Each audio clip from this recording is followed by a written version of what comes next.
Okay, good morning students. അപ്പോൾ next നമ്മൾ നോക്കാൻ പോകുന്നത് ഡയമെൻഷൻസ് ഓഫ് എൻ്റർപ്രണർഷിപ്പ്. ഓക്കെ, എൻ്റർപ്രണർഷിപ്പിൻ്റെ ഡിഫറെൻറ്റ് ഡയമെൻഷൻസ്, അത് ഡിഫറെൻറ്റ് ഏരിയാസ് ആണ് നമ്മൾ നോക്കുന്നത്. അതിൽ ഫസ്റ്റ് വൺ നോക്കാൻ പോകുന്നത് റൂറൽ എൻ്റർപ്രണർഷിപ്പ്. എന്താണ് റൂറൽ എൻ്റർപ്രണർഷിപ്പ് എന്നാണ് നമ്മൾ ചെക്ക് ചെയ്യാൻ പോകുന്നത്.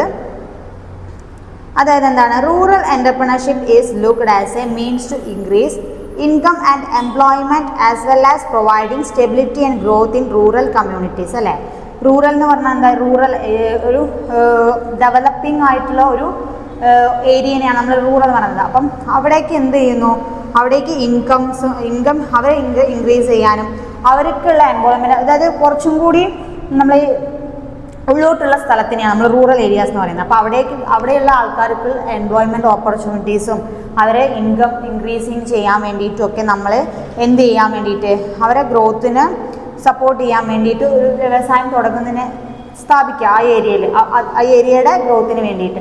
അതിന് നമ്മൾ റൂറൽ എൻ്റർപ്രണർഷിപ്പ് കൊണ്ട് ഉദ്ദേശിക്കുന്നത്. Entrepreneurship emerging at village level which can take place in a variety of fields of endeavor such as business, industry, agriculture and as a potential factor for economic development. അല്ലേ, അതായത് rural ഏരിയസിൽ അധികവും നമ്മൾ എന്താണ് agriculture കാര്യങ്ങളൊക്കെ ആയിരിക്കും അവർ ചെയ്യുക. അപ്പോൾ അവർ ഈ അഗ്രികൾച്ചറിൽ ഗ്രോത്ത് ഉണ്ടാക്കുക, അങ്ങനെ ഒരു ഇൻഡസ്ട്രീസ്, അതേപോലെ അതിലൊരു എന്താ പറയുക ബിസിനസ് ലെവലിൽ ബിസിനസ് ഐഡിയാസ് ഇംപ്ലിമെൻറ്റ് ചെയ്തിട്ട് അഗ്രികൾച്ചർ ആയിരിക്കും അവിടെ മെയിൻ അവരൊരു എന്താ പറയുക വരുമാന മാർഗം എന്ന് പറയുന്നത് അവിടുത്തെ ജനങ്ങളെ. അപ്പോൾ അതിനെ പ്രൊമോട്ട് ചെയ്യാൻ നമ്മൾ നാച്ചുറൽ, അതായത് ഇപ്പം തന്നെ കുറേ വന്നിട്ടില്ല ഓർഗാനിക് കൃഷികൾ, ഓർഗാനിക് പച്ചക്കറികൾക്കൊക്കെ. അപ്പോൾ അതിനൊക്കെ കുറച്ചുകൂടി ഡെവലപ്പ് ചെയ്ത് ഇൻഡസ്ട്രിയൽ രീതിയിൽ മാറ്റിയിട്ട് അവർ ഈ റൂറൽ ഏരിയയിൽ ഡെവലപ്മെൻറ്റ് കൊണ്ടുവരുന്നതിനാണ് നമ്മൾ എന്ത് പറയുന്നത് റൂറൽ എൻ്റർപ്രണർഷിപ്പ് കൊണ്ട് ഉദ്ദേശിക്കുന്നത്. അതിന് നമുക്ക് എന്തൊക്കെ ഉണ്ടാവും, ഒരു ഗവൺമെൻറ് സപ്പോർട്ട്, അല്ലേ, ഒരുപാട് ഗവൺമെൻറ് സപ്പോർട്ട് ഇപ്പോൾ ഈ റൂറൽ ഏരിയാസിൻ്റെ ഡെവലപ്മെൻറ്റിന് വേണ്ടിയിട്ട് നമുക്കിപ്പോൾ കിട്ടുന്നുണ്ട്. അതായത് അഗ്രികൾച്ചർ ഫീൽഡിലായാലും ശരി ഒരുപാട് ഗവൺമെൻറ്റിൻ്റെ ഒരുപാട് പോളിസീസ് ഇപ്പം നിലവിൽ ഇംപ്ലിമെൻറ്റ് ചെയ്തുകൊണ്ടിരിക്കുന്നുണ്ട്. അതുവഴി നമുക്കതിൻ്റെ ഗ്രോത്ത് കൂട്ടിക്കൊണ്ടുവരാൻ പറ്റുന്നു. Importance of rural entrepreneurs. അല്ലേ, ഒരു റൂറൽ ഏരിയയിൽ അല്ലെ റൂറൽ ഡെവലപ്മെൻറ്റിൻ്റെ എൻ്റർപ്രണർഷിപ്പിൻ്റെ ഒരു ഇമ്പോർട്ടൻസ് എന്താണെന്ന് നോക്കുക. എന്തുകൊണ്ടാണ് ജനറൈസ് എംപ്ലോയ്മെൻറ്റ് ഓപ്പർച്യൂണിറ്റി. അല്ലേ, അവിടെ ഒത്തിരി ആൾക്കാർക്ക് ചിലപ്പോൾ ഒരു വീട്ടിലേക്ക് ഓരോ ആൾക്കാരായിരിക്കും ഈ പണിക്ക് പോകുന്നുണ്ടാവും, അല്ലെങ്കിൽ മിനിമം സാലറി, മിനിമം ഡെയിലി വേജസിലൊക്കെ ആയിരിക്കും വർക്ക് ചെയ്യുന്നത്. അപ്പോൾ അവർക്ക് ഒത്തിരി പേർക്ക് എംപ്ലോയ്മെൻറ്റ് ഓപ്പർച്യൂണിറ്റീസ് കൊടുക്കാനായിട്ട് എന്തുകൊണ്ട് പറ്റുന്നുണ്ട്, ഈ റൂറൽ എൻ്റർപ്രണർഷിപ്പ് കൊണ്ടുവരുന്നതുകൊണ്ട് പറ്റുന്നുണ്ട്. Then earning foreign exchange. അല്ലേ, അതുവഴി നമ്മളിപ്പോൾ ഇൻഡസ്ട്രിയൽ ലെവലിലേക്കൊക്കെ മാറുമ്പം ഫോറിൻ ഇൻകംസും ഒക്കെ ഡെവലപ്പ് ചെയ്യും, ഫോറിൻ എക്സ്ചേഞ്ച് മാർക്കറ്റിംഗ് ഒക്കെ എന്താ ചെയ്യുക പ്രൊട്ടക്റ്റ് ചെയ്യാനും പ്രൊമോട്ട് ചെയ്യാനും. അതായത് ക്രാഫ്റ്റ്, ചില ഏരിയയിലുള്ള ആൾക്കാരൊക്കെ ഈ കൃഷി മാത്രമല്ല, ചിലർക്ക് എന്തായിരിക്കും ഈ ക്രാഫ്റ്റ് ഹാൻഡിക്രാഫ്റ്റ് ബിസിനസ് ഒക്കെ നമ്മൾ കാണില്ലേ. എന്നിപ്പോൾ എന്താ പറയുക കുടിൽ വ്യവസായത്തിലൊക്കെ നമ്മൾ ക്രാഫ്റ്റുകൾ ഉണ്ടാക്കണം ഓരോ സാധനങ്ങൾ. അപ്പോൾ അതൊക്കെ നമുക്ക് എന്ത് ചെയ്യാം, എക്സ്പോർട്ട് ചെയ്യാം, ഇല്ലേ, ഔട്ട് ഓഫ് ഇന്ത്യ. അങ്ങനെ വഴി ഫോറിൻ എക്സ്ചേഞ്ച്, കാരണം വേറെ ഔട്ട് ഓഫ് കൺട്രീസ് നമ്മളെ ഇങ്ങനെയുള്ള ഈ ക്രാഫ്റ്റ് ഐറ്റംസിനൊക്കെ ഭയങ്കര ഡിമാൻഡായിരിക്കും. ഭയങ്കരമായിട്ട് ചിലർ ഈ കൾച്ചറൽ വാല്യൂ പോലെയൊക്കെ അത് അങ്ങനെ കീപ്പ് ചെയ്ത് പോകുന്ന ഒരുപാട് ഇതുണ്ട്. അപ്പോൾ അതൊരു വ്യവസായം, അതൊരു ഡെവലപ്മെൻറ്റ് രീതിയിൽ കൊണ്ടുവരുന്ന സമയത്ത് നമുക്ക് എന്ത് ചെയ്യാം, ഫോറിൻ എക്സ്ചേഞ്ചിനെ കൂടി നമുക്ക് എന്ത് ചെയ്യാൻ പറ്റുന്നു, ഏൺ ചെയ്യാൻ പറ്റുന്നു. Then developing rural youth. അല്ലേ, അതുപോലെ ഒത്തിരി എന്ത് ചെയ്യും യൂത്തായിട്ടുള്ള പുതിയ കുട്ടികൾ പഠിക്കാൻ പറ്റാതെയും അങ്ങനെയുള്ള കുട്ടികളുണ്ട്. അപ്പോൾ അവർക്ക് ഡെവലപ്പ് ചെയ്തെടുക്കാം, അവർക്ക് പ്രോപ്പർ എഡ്യൂക്കേഷൻ കൊടുക്കാം, അതുവഴി എംപ്ലോയ്മെൻറ്റ് ഓപ്പർച്യൂണിറ്റീസ് കൊടുത്ത് അങ്ങനെ ഒരു എന്താ പറയുക യൂത്ത്, ഒരു തലമുറേനെ തന്നെ നമുക്ക് ഡെവലപ്പ് ചെയ്തെടുക്കാനായിട്ട് പറ്റുന്നുണ്ട്. ദെൻ അതുവഴി എന്ത് വന്നു, വിദ്യാഭ്യാസം വരുന്നു, ഇൻകം വരുന്നതോടുകൂടി സ്റ്റാൻഡേർഡ് ഓഫ് ലിവിങ്, ജനങ്ങളെ സ്റ്റാൻഡേർഡ് ഓഫ് ലിവിങ് ഇമ്പ്രൂവ് ചെയ്യാൻ പറ്റുന്നുണ്ട്. ബാലൻസ്ഡ് റീജിയണൽ ഗ്രോത്ത് ഉണ്ടാക്കുന്നുണ്ട്. അല്ലേ, ശരിക്കും അതുപോലെ മൈഗ്രേറ്റ് ചെയ്ത് നമുക്ക് എഡ്യൂക്കേഷൻ കിട്ടുന്നതനുസരിച്ച് ജോലി സാധ്യത കൂടുന്നു, അതനുസരിച്ച് മൈഗ്രേറ്റിംഗ് ഓപ്പർച്യൂണിറ്റീസ് ഉണ്ടാവുന്നുണ്ട്.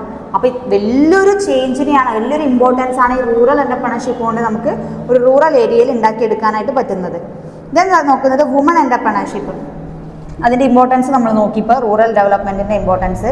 ദെൻ വുമൺ എൻ്റർപ്രണർഷിപ്പ് എന്താ എന്ന് വെച്ചാൽ നമ്മളിപ്പോൾ പറഞ്ഞു, ഒരു റൂറൽ ഏരിയയിലോ അല്ലെങ്കിൽ ഏതിൽ സ്ത്രീകൾക്ക് കുറച്ചും കൂടി പ്രാധാന്യം കൊടുക്കും. അല്ലെ, ഇന്നത്തെ കാലം കുറച്ചും കൂടി ഡെവലപ്ഡ് ആയി, എല്ലാ സ്ത്രീകളും ഇപ്പം ഈവൻ വീട്ടിലിരിക്കുന്ന സ്ത്രീകൾ കുറവ്, എല്ലാവരും എന്ത് ചെയ്യും, ജോലിക്ക് പോയി തുടങ്ങിയിട്ട് ഒരു സ്ഥലം.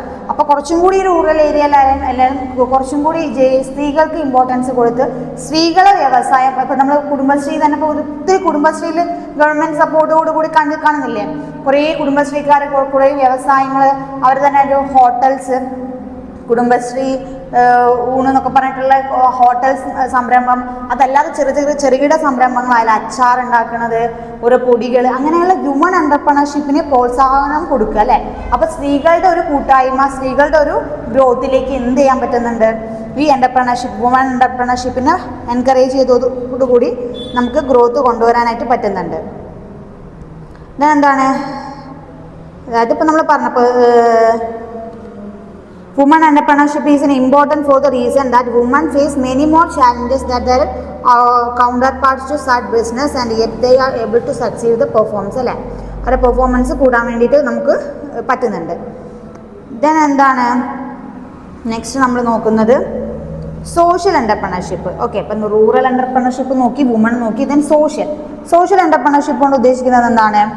സോഷ്യൽ എൻ്റർപ്രണർഷിപ്പ് എന്ന് പറഞ്ഞാൽ bring about transformative changes in society and economy by filling gaps and addressing unmet needs. They improve productivity and create അല്ലേ, അതായത് സോഷ്യലി ഗ്രോത്ത് കൊണ്ടുവരിക, അതായത് സോഷ്യലി ആൻഡ് ഇക്കോണമിക്കലി ഡെവലപ്മെൻറ്റ് കൊണ്ടുവരിക. എൻ്റർപ്രണർഷിപ്പ് വരുന്നതോടുകൂടി നമ്മളിപ്പോൾ പറഞ്ഞു, ഒരു ഏരിയ, ഒരു ലൊക്കേഷൻ, അതുവഴി നമുക്കൊരു സോഷ്യലി ഡെവലപ്ഡ് ആവാൻ, സോഷ്യൽ ഇൻകം കൊണ്ടുവരാനായിട്ട് നമുക്ക് എന്തുകൊണ്ട് പറ്റുന്നുണ്ട്, അപ്പോൾ എൻ്റർപ്രണർഷിപ്പ് വരുന്നതോടുകൂടി പറ്റുന്നുണ്ട്.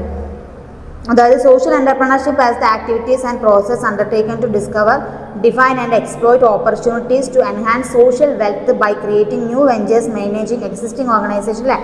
നിലവിലുള്ള ഒരു ഓർഗനൈസേഷൻ്റെ ഒരു എക്സിസ്റ്റിംഗ് ഓർഗനൈസേഷൻ്റെ ഇന്നോവേഷൻസിനാണെങ്കിലും അതേപോലെ ന്യൂ ഇന്നോവേഷൻസ് കൊണ്ടുവന്നിട്ടൊരു സോഷ്യൽ ഡെവലപ്മെൻറ്റിനെ എന്താ പറയുക, മാനേജ് ചെയ്യാനും ക്രിയേറ്റ് ചെയ്യാനൊക്കെ ഒരു സോഷ്യൽ എൻ്റർപ്രണർഷിപ്പിനെ കൊണ്ട് നമുക്ക് എന്ത് പറ്റുന്നുണ്ട്, ഒരുപാട് എംപ്ലോയ്മെൻറ്റ് ഓപ്പർച്യൂണിറ്റീസ് കൊടുക്കാൻ പറ്റുന്നു, ഒരു സോഷ്യൽ ഗ്രോത്ത് ഉണ്ടാക്കിയെടുക്കാൻ അല്ലേ. ഒരു വ്യവസായം വരുന്നതോടുകൂടി തന്നെ നമുക്ക് ഒരു എന്താ പറയുക, അതിൻ്റെ ഇപ്പം നമ്മൾ പറഞ്ഞല്ലോ, അതിൻ്റെ ട്രാൻസ്പോർട്ടേഷൻ, ഇൻഫ്രാസ്ട്രക്ചർ, അങ്ങനെ എല്ലാത്തിലും മാറ്റം വരും.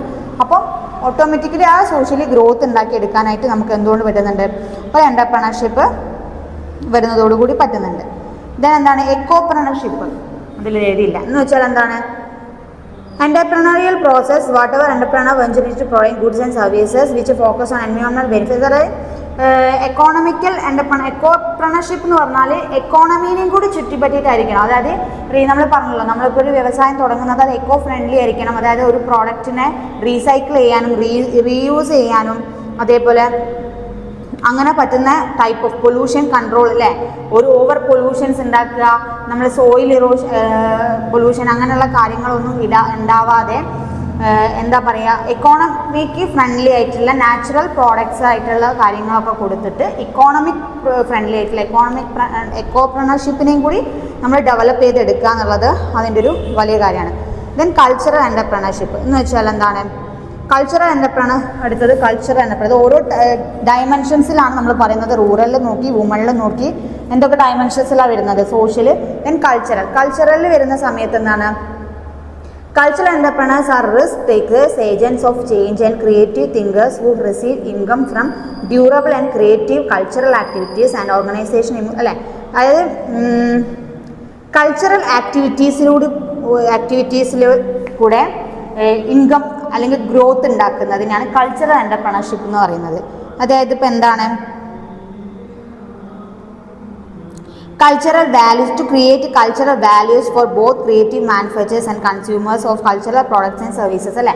കൾച്ചറൽ പ്രോഡക്ട്സ് ഉണ്ടാക്കുന്നതോടുകൂടി അല്ലെങ്കിൽ സർവീസസ് പ്രൊവൈഡ് ചെയ്യുന്നത് കൾച്ചറൽ വാല്യൂ നമുക്ക് മാനുഫാക്ചേഴ്സിന് എടുത്ത് നമുക്ക് ഇൻക്രീസ് ചെയ്യാൻ പറ്റുന്നു. അതുവഴി എന്താ പറയുക നമ്മളെ ഒരു ഡെവലപ്മെൻറ്റ് ഉണ്ടാക്കിയെടുക്കുന്നതിനാണ് കൾച്ചറൽ എൻ്റർപ്രണർഷിപ്പ് കൊണ്ട് ഉദ്ദേശിക്കുന്നത്. Cultural entrepreneurs are visionaries who mobilise culture and അല്ലേ.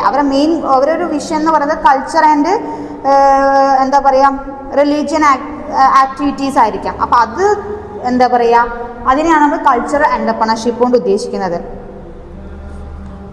അതായത് production factors to structure a business model which sustains revenues from the cultural activities. Okay, ആ ഓരോന്നിൻ്റെ ഓരോ പേര് പോലെ തന്നെ. ദെൻ ടെക്നോ എൻ്റർപ്രണർഷിപ്പ്, അടുത്തതാണ് നമ്മൾ techno entrepreneurship. What is techno entrepreneurship കൊണ്ട് ഉദ്ദേശിക്കുന്നത് എന്താണ്? Techno entrepreneurs use technologies as core of their business model and capture economic value by offering better solution for existing problems or അല്ലേ, അതായത് technologies implement ചെയ്തിട്ട്, അതായത് ഒരു ഓർഗനൈസേഷനിൽ ഏറ്റവും പ്രധാനമുള്ള കാര്യമാണ് ഇന്നത്തെ കാലത്ത് ടെക്നോളജീസ് അല്ലേ. അപ്പോൾ ഏറ്റവും നല്ല ടെക്നോളജി ഇംപ്ലിമെൻറ്റ് ചെയ്തിട്ട് ആ ബിസിനസ്സിൽ ഉണ്ടാകുന്ന പ്രോബ്ലംസ്, പരിഹരിക്കാൻ പറ്റാത്ത പ്രോബ്ലംസിനെ അല്ലെങ്കിൽ നിലവിൽ എന്തെങ്കിലും പ്രശ്നങ്ങളുണ്ടെങ്കിൽ അതിനൊക്കെ ഒരു സൊല്യൂഷൻ കാണുക, ടെക്നോളജീസ് കൊണ്ടുവന്നിട്ട് അത് ഇംപ്ലിമെൻറ്റ് ചെയ്ത് ഗ്രോത്ത് ആൻഡ് ഡെവലപ്മെൻറ്റ് ഉണ്ടാക്കുന്നതിനാണ് നമ്മൾ എന്ത് പറയുന്നത്? Techno entrepreneurship. Okay, technology use ചെയ്തിട്ടൊരു ഗ്രോത്ത് ഉണ്ടാക്കുക, അതിനെയാണ് പറയുന്നത്. ഒരു ന്യൂ ബിസിനസ് മോഡലാണ്. ഓക്കെ, ദെൻ നോക്കുന്നത് ഹെറിറ്റേജ് ആൻഡ് ടൂറിസം. ലാസ്റ്റ് ആണ് heritage and tourism. Tourism entrepreneurship last dimension ആണ്. Heritage and tourism entrepreneurship. Heritage എന്ന് പറഞ്ഞാൽ എന്താ? പാരമ്പര്യ രീതിയിലുള്ള ബിസിനസ്. അതേപോലെ ടൂറിസം, അതായത് entrepreneurs can explore economic and social opportunities through heritage tourism ventures.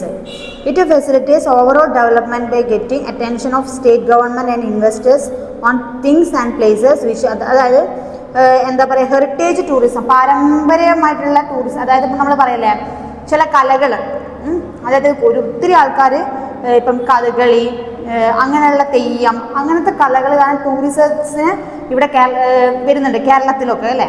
അപ്പോൾ അങ്ങനെയുള്ള പാരമ്പര്യ രീതിയിലുള്ള ടൂറിസത്തിന് കൂടി എന്താ പറയുക, ഡെവലപ്മെൻ്റ് ആക്കി കൊണ്ടുവന്നിട്ട് ഗ്രോത്ത് ഉണ്ടാക്കുക, നമ്മളെ ഒരു സോഷ്യൽ ഗ്രോത്ത് അല്ലെങ്കിൽ എന്താ പറയുക, നമ്മളെ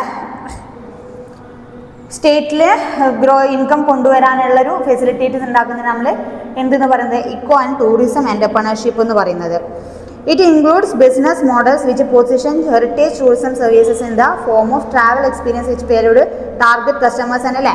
ഒരു ടാർഗറ്റ് കസ്റ്റമേഴ്സ് ആയിരിക്കും, അതിൽ എല്ലാവരും പീപ്പിൾ കാണാനല്ല, നമുക്ക് അതിൽ സ്പെഷ്യലൈസ് ചില ടൂറിസ്റ്റേഴ്സ് ഉണ്ടാവാം, അങ്ങനെയുള്ളതിനൊക്കെ പ്രൊമോട്ട് ചെയ്തെടുക്കുക. അതുവഴി ട്രാൻസ്പോർട്ടേഷൻ, ഒരു ടൂറിസം വരുന്നതോടുകൂടി തന്നെ നമ്മൾ പറയല്ലോ ഒരു നാടിൻ്റെ എല്ലാ ഭാഗത്തും വികസനം വരികയാണ് ചെയ്യുന്നത്. ട്രാൻസ്പോർട്ടേഷൻ ആയാലും ശരി, വേറെ ഓരോ ബിസിനസ് ലെവൽസിലായാലും ശരി ഒക്കെ ഗ്രോത്ത് ഉണ്ടാവുക ചെയ്യുന്നത്. അപ്പം അങ്ങനെ ഹെറിറ്റേജ് ആൻഡ് ടൂറിസം എൻ്റർപ്രണർഷിപ്പ് എന്ന് പറഞ്ഞാൽ അതിനെ പ്രൊമോട്ട് ചെയ്തിട്ട് അതിൻ്റെ ഡെവലപ്മെൻറ്റിനെയാണ് പറയുന്നത്. അപ്പോൾ ഇത്രയും ഡയമെൻഷൻസ് ആണ് നമ്മളൊരു എൻ്റർപ്രണർഷിപ്പിലുള്ളത്.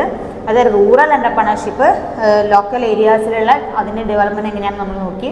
വുമൺ എൻ്റർപ്രണർഷിപ്പ്, വുമൺസിനെ പ്രൊമോട്ട് ചെയ്തിട്ടുള്ളത്. സോഷ്യലി എങ്ങനെ വരുന്നു നോക്കി, കൾച്ചറലി നോക്കി. ടെക്നോളജി എൻ്റർപ്രണർഷിപ്പ്, ടെക്നോളജിക്കൽ യൂസ് കൊണ്ടുള്ള ഉപയോഗം നോക്കി. ദെൻ നമ്മൾ നോക്കിയത് എന്താണ്? Cultural and heritage and tourism entrepreneurship വരുന്നതോട് കൂടിയിട്ട് എന്തൊക്കെ മാറ്റം ഉണ്ടാകുന്നു. അപ്പോൾ അത്രയും കാര്യങ്ങൾ നന്നായിട്ട് റീഡ് ചെയ്തിട്ട് പോവുക. ഓക്കെ.